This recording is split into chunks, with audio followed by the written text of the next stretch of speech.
पटेल साहब हो, अंबेडकर जी हो, जितने भी लीडर रहे हैं, उन्होंने इस मुल्क को हिंदू, मुस्लिम, सिख, ईसाई सबका घर बनाया है। ये सबका घर है, साझा घर है।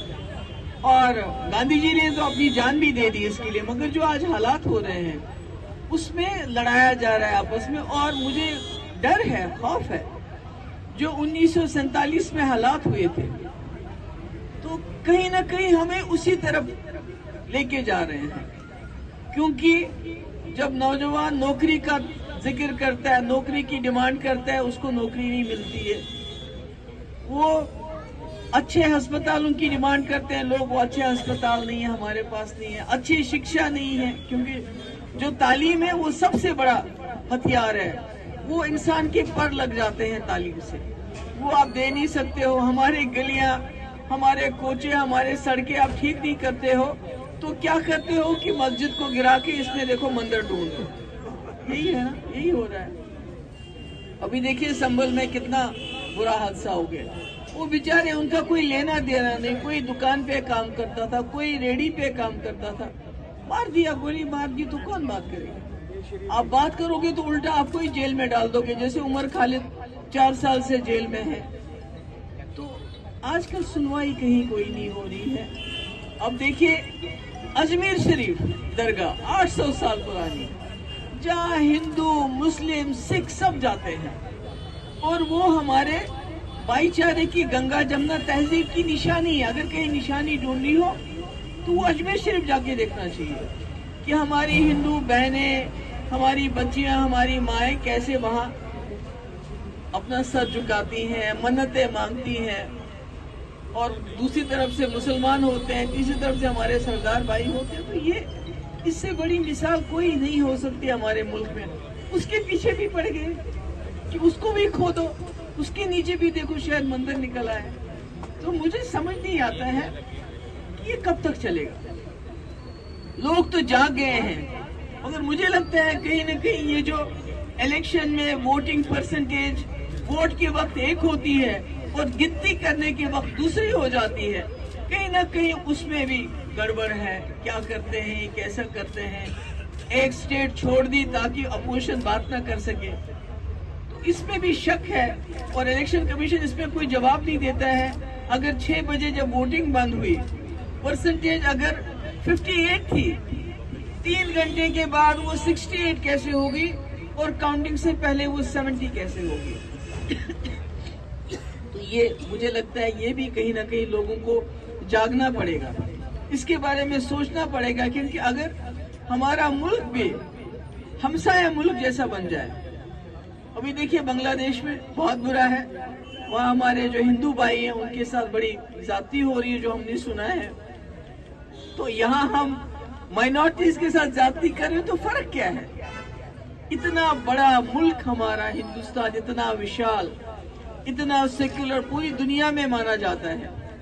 तो जब हम में और बांग्लादेश में कोई फर्क ही नहीं रहेगा, हमारे यहाँ हम माइनॉरिटीज को तंग करेंगे, उनकी मस्जिदों को तोड़ के शिवलिंग ढूंढेंगे। बांग्लादेश में अगर कोई हिंदू हमारा भाई वहाँ की जाति के खिलाफ बात करता है, उसको जेल में डाल देंगे। यहाँ उमर खालिद को जेल में डालते हैं, वहाँ उनको जेल में। तो फर्क क्या है? मुझे तो लगता है कोई फर्क ही नहीं है।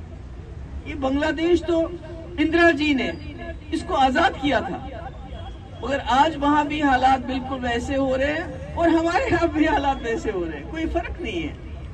तो मुझे लगता है यहाँ के लोगों को, जो हमारे सेक्युलर, देखिए हिंदू मेजॉरिटी सेक्युलर है, इसके बारे में मुझे कोई शक नहीं है। और हमारे सरदार भाई हैं, हमारे मुसलमान भाई हैं, माइनॉरिटी में हैं, तो उनको मतलब वो इसके बगैर कुछ सोच नहीं सकते, उनके पास कोई रास्ता नहीं है मिलजुल के। बांग्लादेश तो इंदिरा जी ने इसको आजाद किया था, मगर आज वहाँ भी हालात बिल्कुल वैसे हो रहे हैं और हमारे यहाँ भी हालात वैसे हो रहे हैं, कोई फर्क नहीं है। तो मुझे लगता है यहाँ के लोगों को, जो हमारे सेक्युलर, देखिए हिंदू मेजॉरिटी सेक्युलर है, इसके बारे में मुझे कोई शक नहीं है। और हमारे सरदार भाई हैं, हमारे मुसलमान भाई हैं, माइनॉरिटी में हैं, तो उनको मतलब वो इसके बगैर कुछ सोच नहीं सकते, उनके पास कोई रास्ता नहीं है, मिलजुल के रहना है हम लोगों ने। तो ऐसे में मैं सोचती हूँ कि जम्मू की एक बड़ी एक इम्पोर्टेंस है। मैं जब जम्मू आती हूँ तो यहाँ मैं देखती हूँ सरदार भी चल रहा है, गुजर भी चल रहा है, पहाड़ी भी चल रहा है, हिंदू भी चल रहा है, कश्मीरी भी चल रहा है, जो शक्ल अभी कश्मीर में हमें नजर नहीं आती है। वहाँ एक ही रंग के लोग हम चल रहे हैं इस वक्त, और ज्यादा से ज्यादा फौजी नजर आते हैं और वर्दी में लोग नजर आते हैं। मगर जो जम्मू में मुझे नजर आता है, जो रहन सहन है, टूरिस्ट को छोड़िए, जो रहन सहन है वो बहुत सेक्युलर है। इसलिए मुझे लगता है जम्मू के लोगों की बहुत बड़ी जिम्मेवारी है। इलेक्शन में उन्होंने क्या किया क्या नहीं किया, मगर यहाँ के भाईचारे को संभाल के रखना है, क्योंकि वहां से होते होते मुझे क्या पता यहाँ भी किसी मस्जिद पे नजर पड़ जाए और ये कहना शुरू कर दें, क्योंकि इनके पास तो लोगों को देने के लिए कुछ रहा नहीं है। नौकरियां, सबसे ज्यादा बेरोजगारी हमारे मुल्क के अंदर, उसमें सबसे ज्यादा बेरोजगारी जम्मू कश्मीर के अंदर। तो इलेक्शन में लोगों को खुश करने के लिए बिजली हम पैदा करते हैं, तो हमारे यहाँ कारखाने कैसे खुलेंगे, कैसे चलेंगे? हमारे पास बिजली पैदा करने के बावजूद बिजली है ही नहीं। वो मुल्क में बांटी जाती है मुफ्त, कहीं 200 यूनिट, कहीं 300 यूनिट, कहीं हमें तो कुछ नहीं मिलता। हमें तो वादा किया है नेशनल कॉन्फ्रेंस ने 200 यूनिट देंगे, अब मुझे नहीं पता क्या करते हैं वो। तो ऐसे में मैं समझती हूँ कि हम सब लोगों को इकट्ठा रहना है, जम्मू को एक मिसाल बनना है पूरे मुल्क के लिए, जो है इस वक्त ये।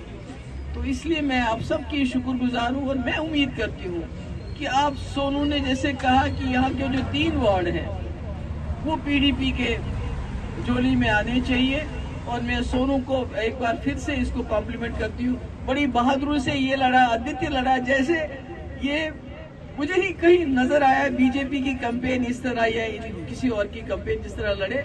मैं आप सबकी बहुत शुक्रगुजार हूँ, आप आए, आपने मेरी बात सुनी, और मुझे उम्मीद है कि आप इनको कामयाब करके हमारे पास भेज देंगे। बहुत बहुत शुक्रिया।